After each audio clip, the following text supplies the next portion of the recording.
Yeah, no Josh Simmons. That was a last-minute change.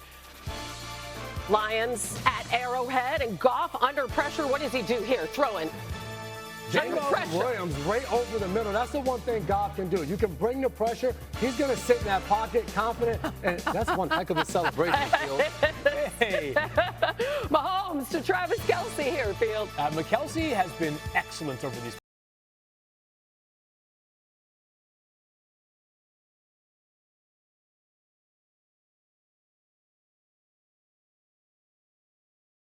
past couple weeks, kind of finding that rhythm there, and this entire Chiefs passing offense last night felt like each person played their role perfectly. Rashee Rice comes back. Yeah, and this score comes after a turnover. Yeah, and Patrick Mahomes, his 4th rushing touchdown this season, already ties a career high for a single season. First and goal here, a quick flick to Hollywood Brown, J-Mac. Andy Reid is one of the best in the NFL. When you get in the red zone, he's dialing something up that's going to get into the end zone. Lions 2nd and goal on the 4, and this, what a catch by Sam Laporta, Field. Ridiculous. Like, that one right there took me about 5 replays to actually believe it was true. One hand is all he needs.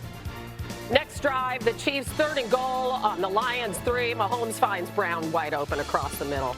And that's what it's going to take. You saw Jared Goff. He couldn't even believe it right there. But Mahomes buying time. Defenders running into each other. Hollywood Brown jumping in the stands. And then, hey, the grill. That's the smile that you love, ain't it? That's quite the grill, isn't it? All right. Looks pretty good when you win, doesn't it? The Xavier Worthy effect as well in full swing for Patrick Mahomes and the Chiefs, even when he isn't the target, when Worthy is on the field. Kansas City averaging 2 more yards per play, and Patrick Mahomes has twice as many touchdowns despite Worthy being on the field for only 1/3 of the season. So, Dan, Rashee Rice is also back as of today, or as soon as they start practicing. What did you see from the Chiefs offense last night?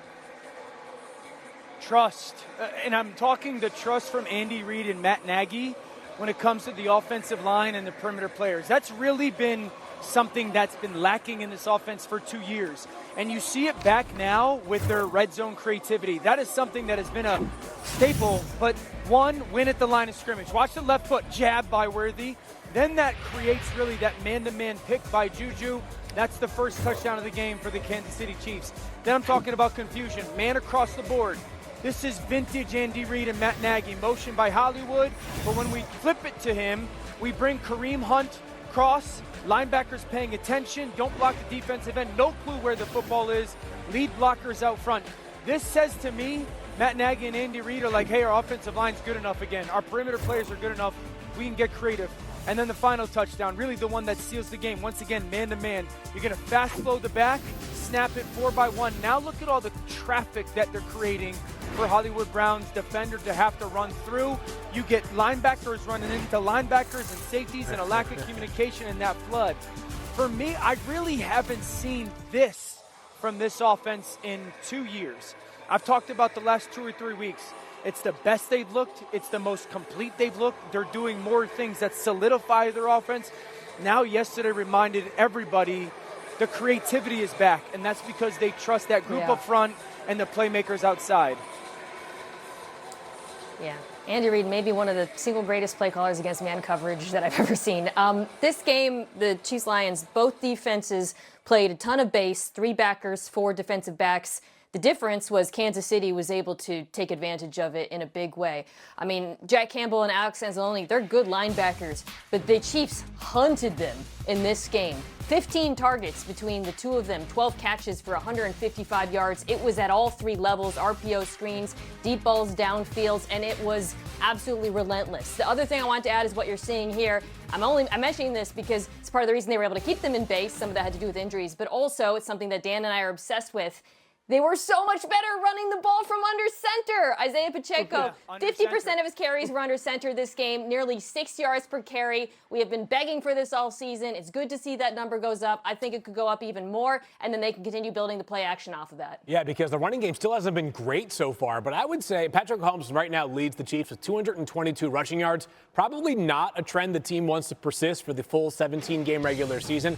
I've never seen him weaponize his legs as well as he is right now. The ability to buy extra time and then these kind of decisions that he forces a defensive back or a linebacker or even a defensive lineman into. Do you hard charge to try to make a sack or hit behind the line of scrimmage on Patrick Mahomes and risk him potentially throwing the football down the field? Or do you hold back and retreat and then see him pick up 10, 12, 15 yards as a scrambler? He has 4 rushing touchdowns this season, already tied for a career high. He is on pace for over 650 rushing yards, J-Mac. He probably won't get there because at some point this won't be the same type of offense they play. But the way that he is weaponizing his legs puts defenses into a bad decision pretty much every single time he escapes the pocket. It absolutely does, and I hated it as a DB when the quarterback's coming at you. What do you do? And you have to make that split-second decision.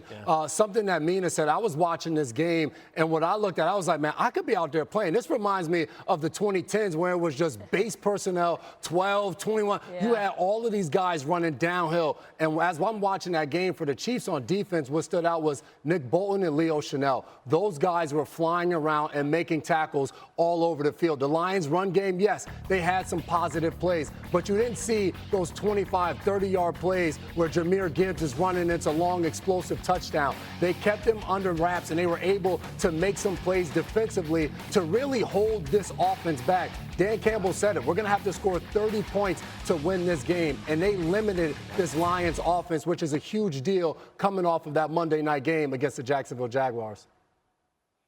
Yeah, I love that, J-Mac. Babyface, I wanted to touch on your point with Patrick's legs, and I think there's a very big difference this year in comparison to last year. Last year, he was running for his life often. This year, I think what you're seeing with the under center, with some of the play action and the tight ends is they're just sitting there going, let's run some of that. We'll make sure there's some protection. And if we don't win on the pass concept, the quarterback will go create. I think there's a big difference between last year running for his life and this year. It's really just I have the time, and that's kind of like the second play within the play that he's doing. And that's an added part that is kind of old school Patrick as well. Yeah, they just managed to slow down the Lions' hair on both offense and defense. Adam Schefter joins us now for more on what's transpired after the game. Lions safety Brian Branch igniting a scuffle at the end of that game. So take us through the sequence of events and the potential fallout. Well, clearly Brian Branch was worked up with the way the game went and how he was blocked on some of the plays and how penalties were not called against the Kansas City Chiefs the way they were the Detroit Lions. Clearly, he let his emotions get the best of him when he walks over to Juju Smith-Schuster, slaps him in the head right there. That leads to this skirmish here between Juju Smith-Schuster and Brian Branch, in which Juju's thrown to the ground. And we've seen here before, take a look at this play right here, where Brian Branch is involved in the play. And again, this went on all afternoon. But in the end, the league is now reviewing the situation, and in an effort where they have pointed out that sportsmanship will be a point of emphasis, you'd have to think that they're going to treat this very seriously. At the very least, there will be heavy fines involved for the players who were involved, but it's certainly possible that we'll get a suspension. If that particular incident had occurred before the game, Brian Branch would have been thrown out of the game at that point in time, the way that Jalen Carter was thrown out of the game in the opener when he spit on Dak Prescott. He obviously, the game was over. So now the league will decide, and I think there are people across the league who would not be surprised if he wound up being suspended for a game. Yeah, Dan Campbell apologizing afterwards and saying that wasn't acceptable within their organization either. All right, Adam, this was really tough to see yesterday, as if things weren't bad enough for the 49ers. Fred Warner, oh my goodness. So take us through that and some other injuries. Well, the moment he went down, you knew it was serious. You could tell by the way everybody reacted when TV doesn't show the replay and he goes down and he's carted off right away. They put his ankle in an air cast. Turns out that his ankle is broken. It's dislocated. He's going to have surgery. He's going to be out for the year. It's a major loss in every way for the 49ers. As for Puka Nacua, he sprained his ankle yesterday. Now, the Rams are supposed to leave this week for London to play the Jaguars on Sunday morning. Sean McVay, the Rams head coach, said that Puka will be considered day-to-day going forward. It was not as bad as they thought it could be, but